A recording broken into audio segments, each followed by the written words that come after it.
लोकसभा में जब अविश्वास प्रस्ताव को लेकर चर्चा हो रही थी, उस पर उन्होंने अपनी बात रखी। 2 घंटे से लंबा संबोधन था मृदुल गृह मंत्री का, लेकिन मणिपुर को लेकर उन्होंने जिस तरह से एक एक सवाल का जवाब दिया, आज जाहिर है मणिपुर को लेकर विपक्ष ये अविश्वास प्रस्ताव लाया है। लेकिन जैसा हमने चर्चा की, राहुल गांधी का संबोधन आया, उसमें उन्होंने मणिपुर पर तो सवाल उठाए, लेकिन उसमें उन्होंने अपनी भारत जोड़ो यात्रा का जिक्र किया। उन्होंने कई ऐसे सवाल उठाए और मुझे लगता है कि उनकी चर्चा से ज्यादा उनके इशारों ने ज्यादा ध्यान बटोरा और वो सुर्खियों में भी आ गए। और सबसे बड़ी बात यह कि सफाई देनी पड़ रही है उसी मसले को लेकर कांग्रेस पार्टी को। और कांग्रेस पार्टी जब सफाई दे रही है तो राहुल गांधी बार बार, हमने शीत सत्र में देखा था, तब भी भारत जोड़ो यात्रा का जिक्र था। कल भी उनका जो भाषण था मुख्य केंद्र बिंदु में मणिपुर से ज्यादा कई और सारे मसले भी रहे। तो सवाल यही खड़ा होता है कि आज जब जवाब दिया जाएगा तो प्रधानमंत्री किन किन बातों का जिक्र करेंगे, क्योंकि कल गृहमंत्री ने घोटाले भी बताए और स्मृति ईरानी ने 1984 में क्या हुआ दंगे भी बताए।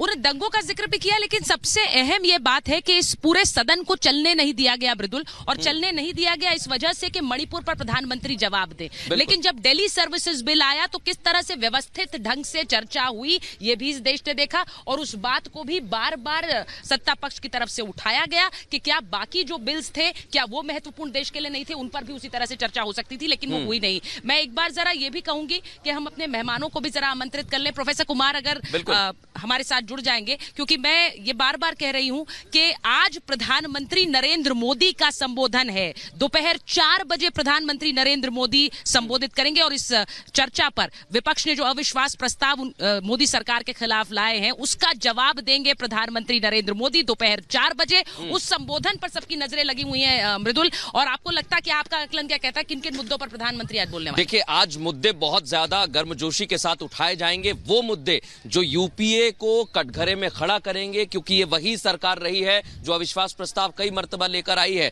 खुद भी अविश्वास प्रस्ताव में कैसे घिर गए, क्योंकि पहले दिन बोल दिया गया कि अविश्वास प्रस्ताव हमारे पास नंबर्स तो नहीं है, लेकिन हम तो सिर्फ इसलिए लाएं ताकि मणिपुर के मुद्दे पर बोलें। तो प्रधानमंत्री इस पर भी कटाक्ष करेंगे। बड़ा इंटरेस्टिंग है, प्रोफेसर कुमार हमारे साथ जुड़ गए हैं। प्रोफेसर कुमार, बड़ा इंटरेस्टिंग है, कल गृह मंत्री अमित शाह ने एक बात कही। उन्होंने कहा कि इस सदन में अविश्वास प्रस्ताव पहले भी आए हैं, लेकिन कभी इस बात को लेकर के सरकार के पास नंबर नहीं है, कभी इस बात को लेकर के जनता का विश्वास अब इस सरकार पर नहीं रहा है, लेकिन ये अविश्वास प्रस्ताव सिर्फ और सिर्फ भ्रांति फैलाने के लिए। बिल्कुल सही, मैं तो सहमत हूँ पूरे के पूरे इससे कि चीज़ बिल्कुल सही कही गई है। क्योंकि देखिए, अविश्वास प्रस्ताव लाया जाता है या तो ये दिखाया जाए कि भाई सरकार ने कोई मतलब अपना वो छोड़ दिया है, जो मतलब नंबर्स वगैरह की जैसे आपने बात की। सवाल ये है कि ये जो एक कार्यक्रम चल रहा है कि हर जगह पे जितनी भ्रांति फैलाई जा सकती है उतनी भ्रांति फैलाई जाए, और उसके लिए अलग अलग फोरम इस्तेमाल किए जा रहे हैं।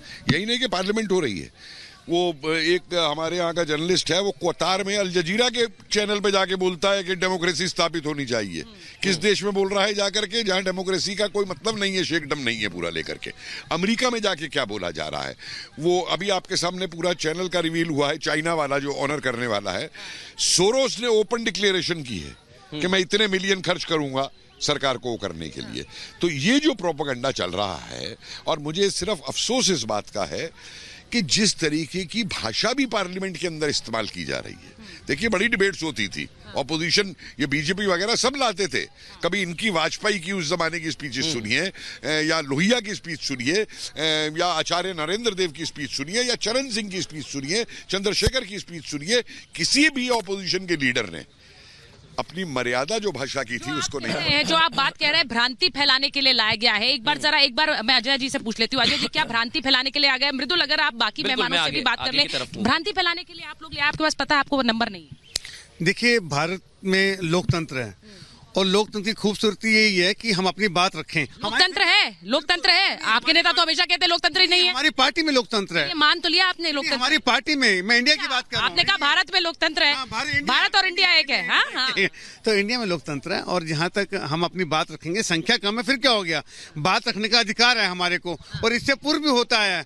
और कई बार क्या होता है, हो सकता है कि इन्हें सद्बुद्धि आ जाए और हमारी संख्या कम होने के बावजूद भी ये सब पास हो जाए। कोई बड़ी बात नहीं है कि प्रधान ख्याली पुलाव बना रहे हैं। ये ख्याली पुलाव भी बन रहे हैं। और इसके अभी थोड़े दिन पहले ही हमने एक तस्वीर देखी, दिल्ली सर्विसेज बिल आया, उसमें क्या हश्र हुआ अजय जी? और आप तो बेहतर जानते हैं, आपको तो सबसे ज्यादा चोट लगी क्योंकि आप तो सेमीफाइनल बता रहे थे। ठीक है, भारत के इतिहास में पहली बार ऐसा हुआ कि देश के प्रधानमंत्री जी एक तरफ नए सदन का निर्माण करा रहे हैं और उसी सदन में उनको बोलने के लिए इस तरह से अविश्वास प्रस्ताव लाने की नौबत आ जा रही है। क्या आप आइए सदन के अंदर, किसी विशेष मुद्दे पे आप अपनी बात रखिए और आप सवालों का जवाब दीजिए। वो सदन से बाहर तो तमाम तरह की बातें करते रहे, इतने बड़े घटना को 36 सेकंड में निपटा के चले जाते हैं। आपको ये छोटी घटना दिखाई देती है कि उनको गृह मंत्री ने जो जवाब दिए, कल गृह मंत्री ने बताया कि किस हिसाब से पहले दिन जब घटना सामने आई तुरंत अधिकारियों को सक्रिय किया, प्रशासनिक अधिकारियों को वहां पर भेजा गया। क्या लगता है आपको, क्या ये कदम ठीक नहीं थे? आप इसे सफलता मानते हैं? नहीं, मैं असफल कौन रहा? मणिपुर की सरकार असफल रही, केंद्र की सरकार असफल रही, या दोनों वहां असफल रहे? सवाल तो ये बनता है, जो वहां के हालात हैं निश्चित तौर पर ये पूछे जाएंगे कि इतने आर्म्स की लूट कैसे हो गई, इतने गोलियों की लूट कैसे हो गई, इतने लोग मारे कैसे गए, इतने पलायन कैसे कर गए, इतनी आगजनी कैसे हुई। तो ये सवाल तो कुल मिलाकर गृह मंत्री के जवाब के बाद भी प्रधानमंत्री के ही जवाब का इंतजार है कि वो क्या कहते हैं, उसके बाद ही माना जाएगा।